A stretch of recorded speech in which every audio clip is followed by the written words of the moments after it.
Hey everybody, I'm Chad Eckert. This is the Fantasy Golf Pod. Find us on iTunes or YouTube. Subscribe to that channel. Are you subscribed? I don't know if you are. There's only 90 subscribers. I'm trying to get to 100 subscribers by the time the Masters rolls around. We've got a couple weeks to do that. So if you're a subscriber, that's awesome. I love you. I'm going to give away t-shirts on the Masters weeks to the subscribers. I got a bunch of t-shirts left over. All the larges were taken. I got an XL and a medium. So if you're a smaller person, let me know. I can send you an M t-shirt. Quick story quickly about the new channel. Unfortunately, we had to start a new channel because YouTube decided at one point to strip our monetization abilities. So it's like once you get to 500 subs, you can start monetizing. I mean, it's pennies. And once you get to 1,000, you get a little more options. You can screw your viewer over and get more money. So like as you get more subscribers, you can do more. And then YouTube can start to like show your stuff in different places. They try to get the money off of you.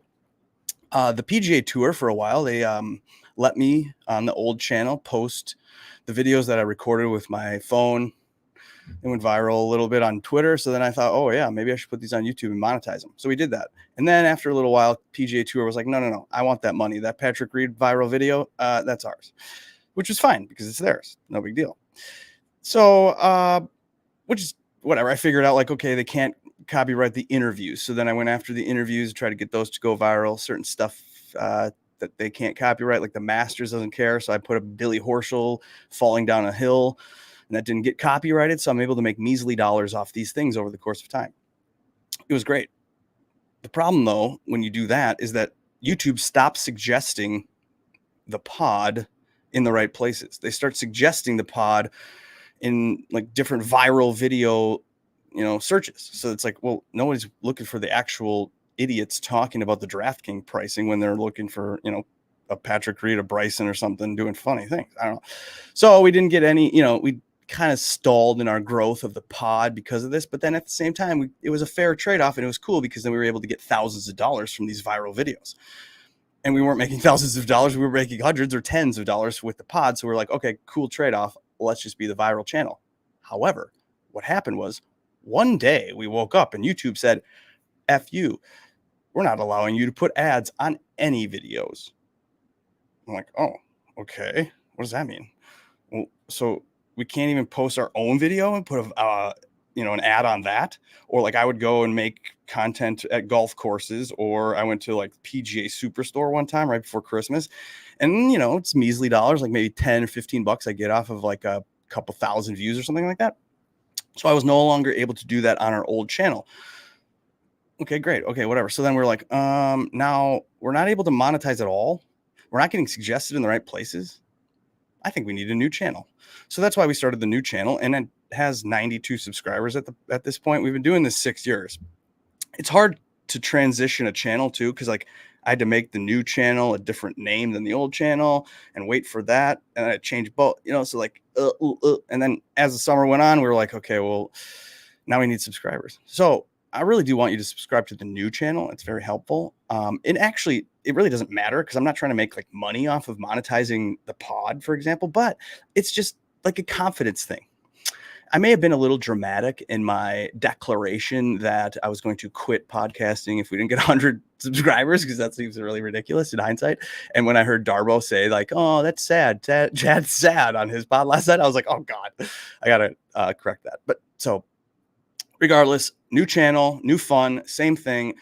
I'm going to try to be try to do the same thing each week and try to be less wild and weird with the way I do things. Because looking back at the old podcasts and yelling and hey, everybody, and being a nut, it's kind of, I don't even know if I would want to watch it. So here I am, and now begging for subs, wishing that I could go back in time and maybe not post all those viral videos. But again, I don't know, a couple thousand, $10,000. That is what we made over the course of time. So either way, I'm excited about the future of the pod. I'm going to do these solo for a little while. I don't know. Maybe I'll get together with the boys for the Masters because that's a little different. But the solo pod allows me to do it whenever I can. Don't have to coordinate schedules. And then I can give you the info. Go, boom, boom, boom, boom, boom. And here's what we're going to do. The info, the routine. We're going to do a $100 house bet. I'm loving this. because then it takes the responsibility out of my hands of choosing somebody. I can just choose about a dozen people each week, spin the wheel, and we're going 100 on it. And then if it actually hits, it'll be awesome. We're going to do criteria for clicking. We got the free squares, the clowns, the weather, the ownership, some strategy stuff, go through the price ranges, and we're going to spin rosters. That's the plan for the pod. So we're going to start each week with a $100 house bet. We're still living in the nap money, so I don't really care about money at this point. My bank account's flush. I threw a bunch of money already at the Masters, so I've got bets for the Masters. So if I lose all the money, I don't really care. So $100 house bet. Here's the names we're going to use. Who are the names? I'm going to go back and I'm going to try Wyndham Clark at 14-1. I hate 14-1, but if he was our guy at the Players and finished second, so we're going to go back to him. Jake Knapp's in this list of names for $100, but it's 45-1. I kind of wish I would have hit up that 60 when I saw it. Steven Yeager, 55. I'm going to try him out. Billy Horschel, 75. Akshay, 80. Luke List, 90. Bomber. Cam Champ, won a house bet on Cam Champ. Now he's 100-1.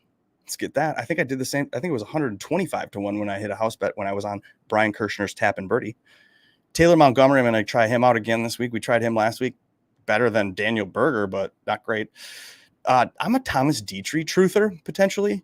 I think 110-1 is too long on him, and that's just somebody that I feel like should someday win. I saw Adam Svensson at 135-1. I kind of didn't really look at his recent form, and I thought that was a great number, so I liked it, but now I'm not so sure about it. 135-1 probably seems appropriate for Adam Svensson, so I got him in there. Matty Schmidt, 150-1. Dude's a bomber, finished runner-up sometime a little bit ago. And then for nostalgia and for fun, Gary Woodland at 225-1. Wouldn't that be amazing? So those are the names that I'm going to try out for the house bet this week. Last week we spun it and it went like 2 inches and then I had to spin it again. So hopefully I get an actual spin here. And my friend Darbo also pointed out that as I spin, you cannot hear me. So I removed the sound, I think. So we'll try that. Here it is. $100 house bet. Spin the wheel. $100 this week on tick, tick, tick, tick, tick, tick, tick. Oh my gosh, we're going back to Montgomery. You guys are putting another $100 on Montgomery. My God. That's the guy though, like, right? That's our guy. Tyler, Montgomery. $100 house bet on the man himself. That's crazy. Okay. Like I mentioned, we're going to go through everything you need to know. You probably don't need to know all this stuff. You've listened to stuff and you're at this point on a Wednesday. So maybe you don't actually need to know that it's at Memorial Park golf course. It's a par 70. It's 7,400 yards. It's a bomber paradise. You do need to know there's 144 human dice. There's a full field this week. It's a cut. Defending champion is Tony Finau, but however, they played it in November of 2023 or 2022, and then they skipped November of 2023, and then he's working on like an 18-month defending champion situation here, not necessarily last March. Either way, Scotty Scheffler is here. He's playing great. Did you know that? He's playing well. He's won 2 in a row. He's actually 3-1 to win this tournament, and nobody's won 3 in a row since DJ did it in 2017. Rory did it in 2014. Tiger did it in 2008. It's rare to do that. Scotty Scheffler, he's been here 5 times. He's been top 10 the last 2 times he was here. In 2021, he was T2. In 2022, he was T9. Scotty, if it wasn't for him, Wyndham Clark would be the back-to-back winner coming into the tournament, which is kind of weird because he was back-to-back runner-up. Solo second at API, T2 at Players. First player to do that since Lee Westwood did it in 2021. Remember that? Back in 2022, when this tournament last played, Houston Open, Clark, 189th in the OWGR. And just 2 years later, basically, he's 4th. Things happen. People leave for live. Defending champion Tony Finau, he has only had 1 top 10 all season. He's coming off of a missed cut, but that could be good for him because he did miss the cut the week before he won the Houston Open. Tony Finau is actually 30th in the OWGR. Take it with a grain of salt. His lowest ranking since August of 2018. Tony Finau could be motivated. He once won 3 times in the 2022 calendar year. And now he's OWGR 30th? Okay. There's a guy named Will Zalatoris. He is our Texas resident. It's making his tournament debut. Another Texas resident, Sahith. He's at the top of the betting board. He's making his third start here. His most recent was a T22.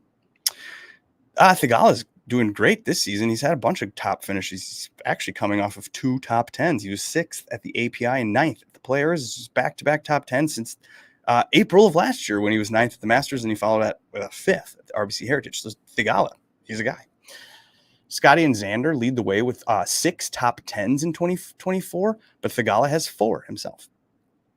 Can't not mention last week's yellow ball winner, Peter Malnati. Back in the field this week, he gained a lot of strokes with the putter, so I'm a little bit concerned about that. He did once hold a 36-hole lead here in 2019, but he went on to finish T17. I'm a little worried that people think, November, they didn't even think, November and March are going to be different, but it's definitely going to play differently. I'm hearing that you're going to have a really long driver distance. Accuracy is not as important. I read a quote that said that the rough is basically like a first cut plus. So it's like not that big of a deal. If you spray it offline, you're going to be fine.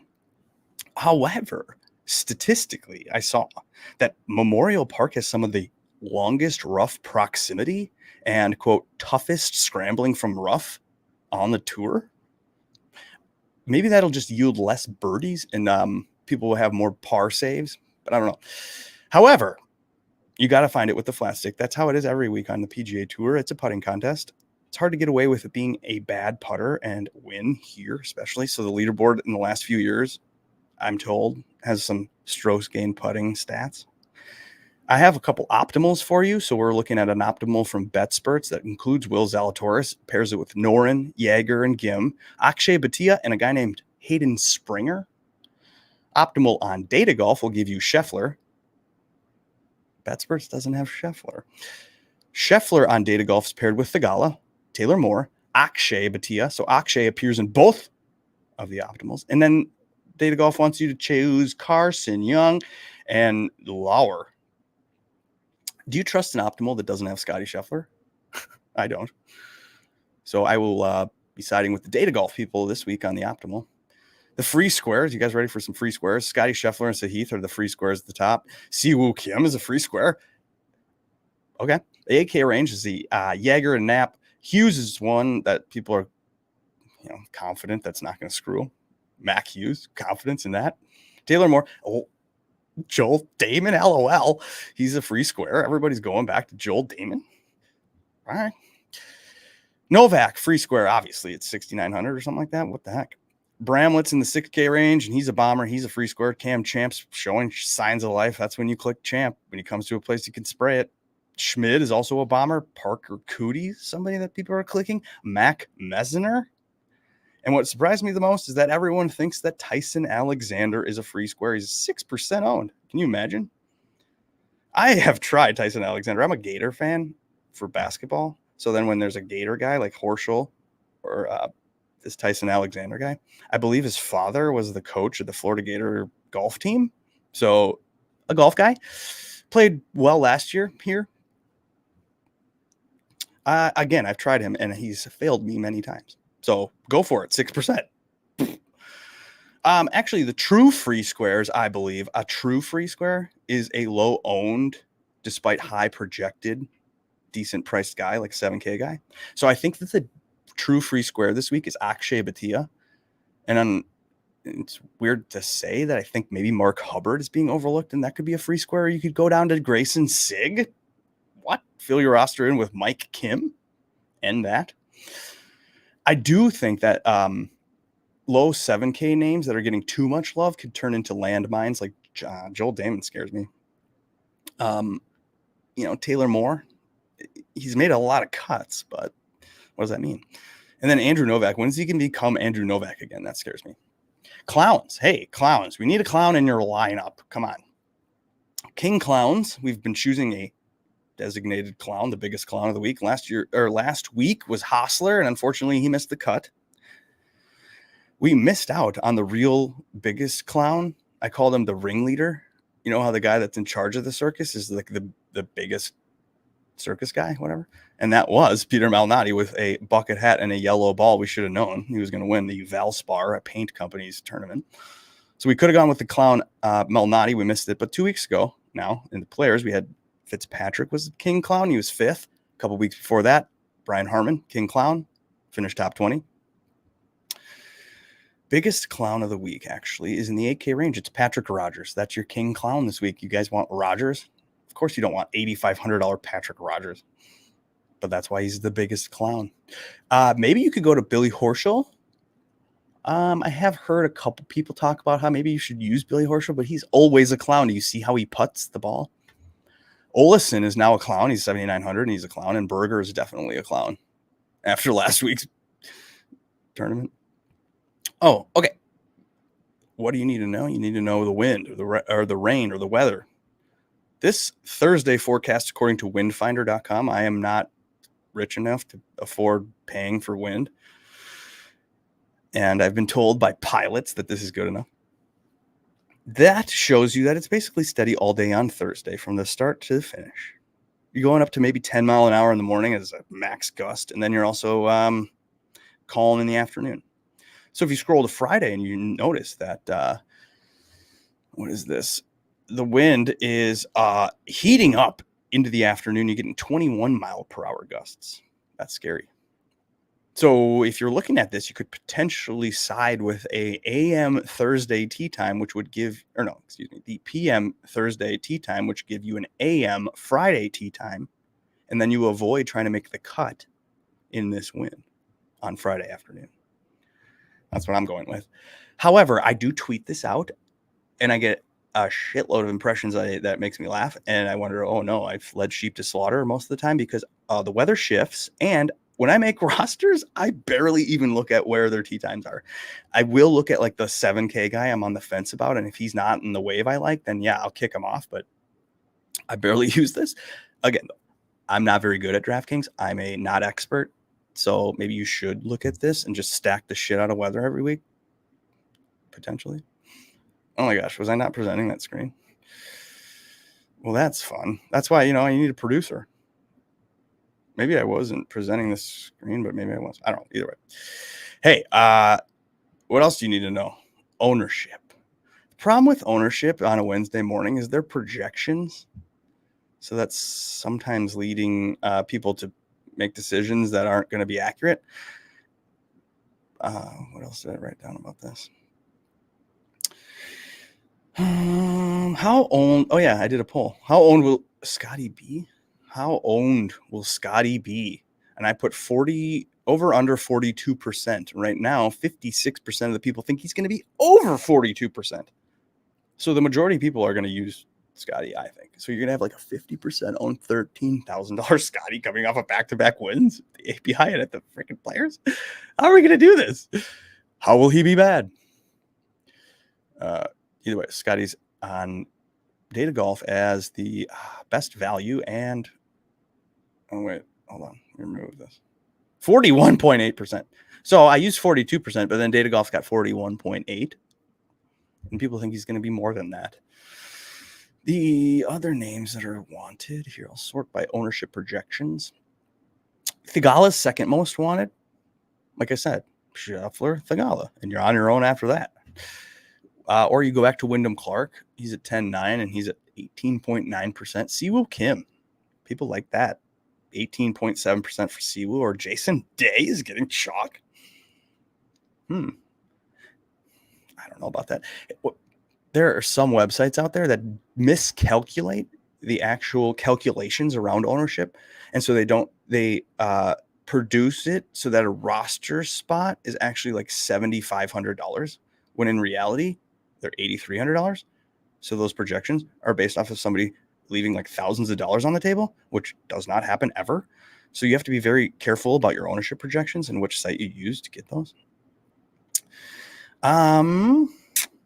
But yeah, you also don't look at them at 11 a.m. on a Wednesday morning. Like, hello, look at them at Wednesday night. Or you watch the Degenerate 75, if he ever does his podcast. Or you subscribe to websites and get ownership projections that are better than some websites. But either way, what else do I need to talk about? Chalk that you cannot eat. So last week we said don't eat Doug Gimme finished T67. That's DFL basically. And he was not in the top 50 in scoring. So I'm posting the top 50 in scoring on the Fantasy Golf Pod Twitter page each week. A lot of people score points that are random and weird and that they didn't show at all on TV and that are like top 20, but somehow they're in top 10 in scoring. So you got to consider that this chalk name in the 8K range that you're trying to eat is going to end up having to score like top 10 points or else they're not paying it off. This week you got sorry, not sorry on Mac Hughes. Sorry, you can't play Mac Hughes.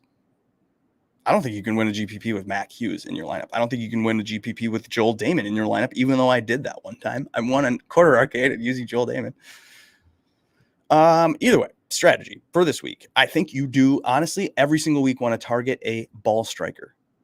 So for about 2-3 years, I did narrative lineups. I made 20 lineups each week that consisted of a theme. Each lineup had its own theme. And then I looked back and evaluated which themes did the best. Overall, by far, ball striker. No matter what course, no matter the course fit, it doesn't matter.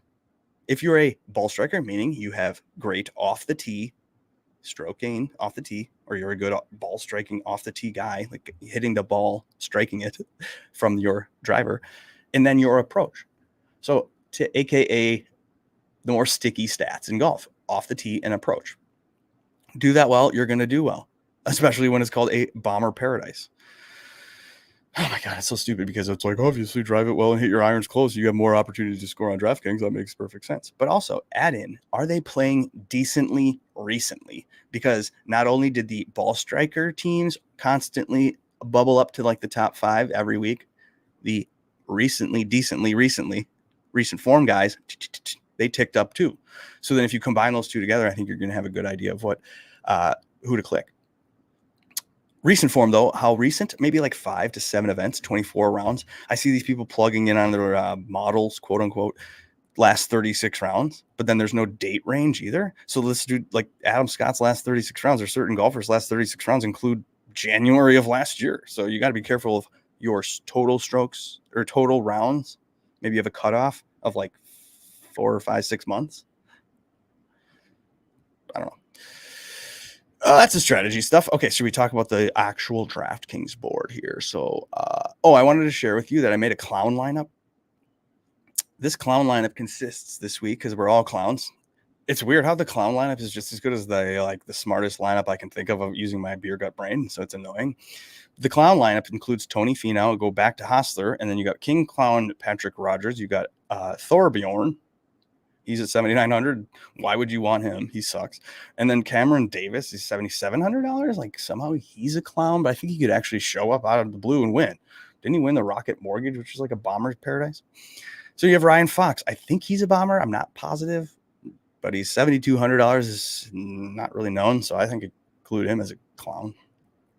So clown lineup. What about this idea, boys and girls? I'm making a lineup this week.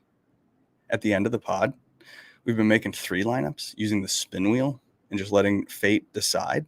I'm going to put it into this $200 contest to try to win $10,000. So we're not only betting $100 on a house bet on a random wheel spin, we're also doing that $200 single entry lineup for our DraftKings. So we're going to do that in a minute. But let's talk about the DraftKings pricing. You got Scotty Scheffler at $13,000, boys and girls. I don't know if I can recall of the last $13,000 golfer. It feels like DJ broke a $12,000 threshold at one point, and then there's a few times over that almost a lot that Scotty Scheffler's $12,000. But yes, it might still be underpriced. $13,000. If you're getting 50% ownership, you're basically 2-1 to win the tournament. I mean, my God, you should be $30,000. But anyway, you got Scotty, and then it's Wyndham Clark, 10-9, Thigala, 10-3, or Will Zalatoris, 10-1. Of course, you try to go back to Wyndham Clark. He could, God damn, missing that putt. I was like, what a sweat that was at the players. My God, my heart. But either way, you got Thigala, and the 2 podcasts that I would recommend listening to each week are Rick Run Good. He does a really good job. He's actually going live in a minute here on YouTube. And then you have Joe Idoni, the Preferred Lines podcast. That's on Monday nights. Those two both highlighted Sahith at 10-3 as somebody that they would want to bet on and click. So at Sahith at 10-3, potentially, if you're not using Scheffler, maybe you go to that. But I opened the betting board on Monday morning, and my gut felt Will Zalatoris at 18-20-1 is a fair value. I went for it. So Will Zalatoris, save the money, go to Will. I don't know. 9K range. I'm not in love with anyone in the 9K range. You got Tony Finau at the top of the range, Siwoo Kim, Jason Day, Noren, Keith Mitchell, Hoagie. Maybe I'd lean the low end of the 9K range and click a Hoagie, or you go back to Mitchell. I had a bet on Mitchell, and he started the fourth round up by 2 and turned into Justin Thomas like a minute later. And I don't even know. Did he finish like top 25? It's terrible. I don't know if I do that. I think you go to like Will, and then you skip to Jaeger, and it leaves you 77.50 left. Gosh, or can you double stack this? I think this might be the play. Double stack Scheffler, Will Z, and then you click the safe Jaeger. My mouse doesn't let me scroll here. So Jaeger, $8,900 leaves you $66,000. If you double stack, maybe you have to skip the entire 8K range, or you just go to my favorite play in the 8K range is Jake Knapp. Knapp screwed himself in the models and the stats and stuff like that by having a couple water balls, and he's done this a few times actually. I price the players each week on Sunday nights. I try to get an idea of like, where is the field going to be? What's it going to look like? Who are, is 13K going to be for Scheffler or whatever? And I actually had Knapp priced at $9,300. So to see him at $8,000, oh my, I love it. And I also think most of the golfers in the 5 and the 6K range are like the same human being, and any week they could just show up and be somebody. So if you've got those low own or those gems in this 5K range that you have confidence in, I think double stacking that Scheffler, Will Zalatoris could be a way to do it. The new PGA Tour. I talked to Eric Quagnus Martins, my co-host, about this on text. I said, hey, this new PGA Tour, I think that the 8K range is awful. I think you avoid the 8K range because basically the 8K range has been decimated. There's no, I mean, they still have to put 10 guys there still, but how the hell is Jaeger, Hostler, Rye any different than like Hughes or in the top of the 7K range? Cameron Davis, like, what the hell? One week they could be an 8K guy, one week they could be a low 7K guy. That's how it goes. So to spend the money to get the 8K guy when you can actually just skip that, go up and spend down, I think Stars and Scrubs is probably the best way to go, especially when the stars are true stars compared to that 8K range. Whereas 2 years ago when I was advocating to pepper the 8K range, I felt like those are still top 20 players in the world. Whereas now the $9,900 guy fee now is 30th. So it's a different world here on the PGA Tour.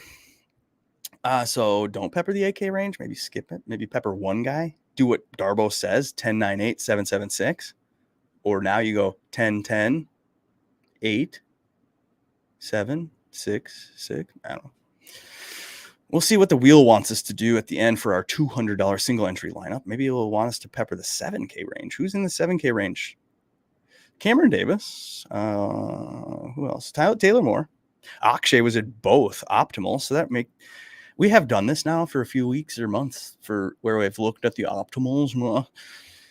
I don't even know what an optimal means. Ultimately, I'm a beer gut brain player and I don't really care about stats, but at the same time, optimal has spit out the same name. Like 2 different sites have the same name, and that has correlated with success. Now, Akshay at 7,500, does he need to do much more than 30th, 20th, 15th? Maybe like that'll pay off 7,500, and he's not really owned. So maybe do Bhatia. I'm also a truther of Thomas Dietrich, like I mentioned in that spin. 74, he did putt himself out of a tournament once, just like mentally broke down. And he's had a few moments in time where I've noticed like, oh, shoot, strokes gained mental is very low for this dude. So I think, but that's in the past. I feel like maybe he's learned from that. Maybe like he's ready to prove that he, is who he is and not a bad putter and 5-putt from 2 feet away. Davis Thompson is a name. Taylor Montgomery, we're going house on Taylor Montgomery at $7,300. Maybe you click that. Or I believe I have priced Svensson at $8,800. And in hindsight, I've realized that was probably a misprice by me. I had him at 88. For whatever reason, he's $7,100. And I like it because he can spray it on this course. He's won on the tour 70. I don't know. Maybe I'm wrong. Maybe he's a bad play. But he lost strokes putting the last two events. He's lost 6 strokes putting last week and 4.2 the week before that. Maybe he's a clown. A good clown click at $7,100. What if he finds the putter? That's like everybody. All right, 6K name. 6K range is led off by Sam Ryder and Novak. Those are names. You got Chesson Hadley. You got Bobby Max, Molly Malnati, Chandler Phillips. Matt Wallace is his name. I'm actually going to pivot off of the chalk Bramlett. So everyone's using $6,600 Bramlett because he's a bomber. And he's actually playing pretty well this season, I've noticed. And you know who's $6,600 and playing not so well this season is this Pendrith guy. I feel like, okay, so he's missed 4 straight cuts, Taylor Pendrith, and he was 9th, though, before that at the Farmers, which is kind of a comp here, maybe, potentially. Even though you're like, no, it's not. Maybe it's not because of the rough and stuff like that. But you got to be a bomber at Farmers. You got to kind of, you can spray the distance at the Sony Open where he was 10th. And then Pendrith in the fall had a run of 3rd, 15th, and 10th. It's kind of like a fall swing field here. And at $6,600 and no ownership, it's enticing. Or Sig, like I said, or Champ, that's a name. Schmid's a bomber, you could try that out. Or my favorite clown in the 6K range is $6,100 Gary Woodland. Is it Gary Woodland time? I do believe that certain players show up to certain courses and they know I can do it here. I have the game for here. I think Gary can say, I am ready. Let's spray it away. Let's bomb it out there. Because he was a driver distance guy. Oh my God, who in the 5K range would I actually use? Oh, there's a few names. Dunlop at $5,800. I'm kind of into Dunlop. Winner, new guy, fresh face. Got Kevin Doherty. He's $5,800. I think he bombs the shit out of it. So you could try Kevin Doherty. Harry Hall. We've been waiting around for Harry Hall. But again, he shows up to a course like this and is like, this is my time to get a top 25. So make some FedEx Cup points. Get that, what is it? $60,000, $70,000, finish in top 20 or top 30, whatever. Maybe 100,000. That helps. Johnny Vegas is down here at $5,600. That was once a bomber. Okay, that's about all I got for that. All right, so here's what we're going to do. I'm a fool. For some reason, I'm going to put $200 on DraftKings this week in one lineup. And I'm going to do it by spinning the wheel. You guys think this is a terrible idea? Comment in the comment section if you're like, what are you doing, dude? I don't care. The reason why I'm doing this, you know why? Nothing fucking matters. And it's really frustrating for someone like me who spends hours preparing, researching, doing whatever it takes. And the wheel is better than me at making lineups. So we're going to choose one of the names in the 10K range. We're probably going to have to figure out if it's a Scotty or non-Scotty lineup. And here we go. Of our $200 lineup is going to either include Scotty or not. Good. Perfect. Wyndham Clark. Love it. Clark. Okay, I got to go back to this other screen. So I'm doing the 10. I'm good. Okay, here we go. So the 10K range name, Windy C. Now we're pairing it with a 9K range name because that's kind of how you have to do it. Even though I don't really want to. Perfect. Hoagie. Okay, I like this so far. Clark, Hoagie. All right. We got $7,500 left. This is good. We still have some money. Now, this is a $200 lineup we're playing against. How many people are we playing against? 277 other lineups. This is a single entry. $10,000 to the winner. In fact, fuck it. If you leave a comment, I love the lineup or love the pod, anything, and I win this $10,000, I'll split it with you. Straight up. Everyone who comments, I'm going to split the $10,000. Or whatever I win, I'll split with you. I don't even care. It'll probably be 2 people that comment. It's crazy. All right, we're pairing Windy C, Tommy Hoagie. I like it. I like that start. I like that I didn't have to decide that. And in the 8K range, I'm kind of hoping it's not Hostler. Fuck. I was hoping it was Knapp. But the spin wheel knows more than I do. And so we're going Hoagie and Hostler. Of course, the spin wheel knows. Don't think thoughts, spin wheels. 7K name.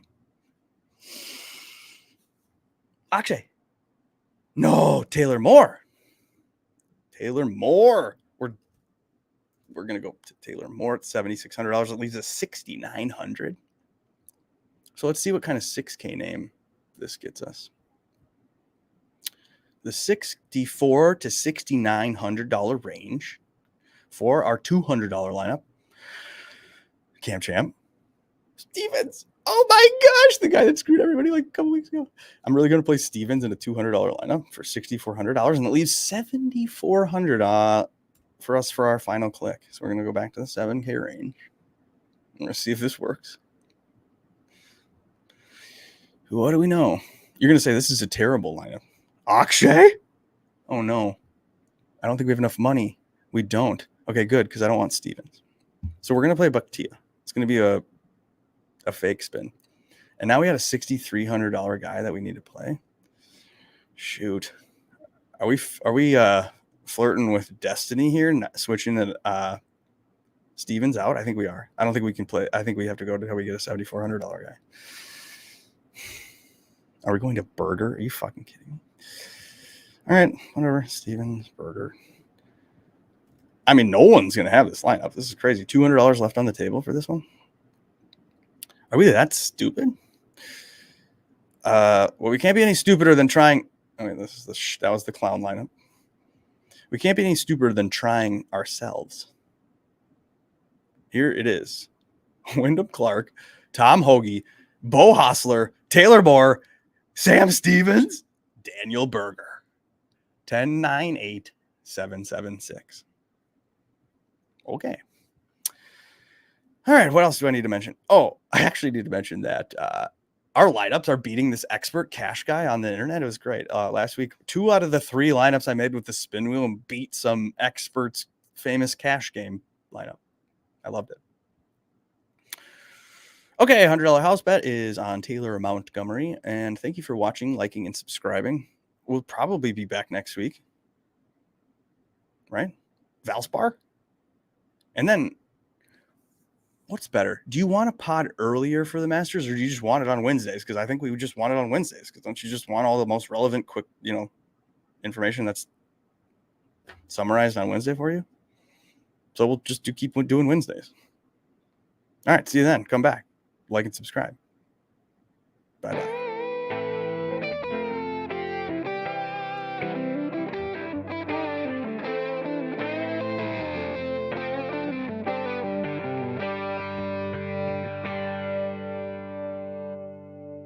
Peace out.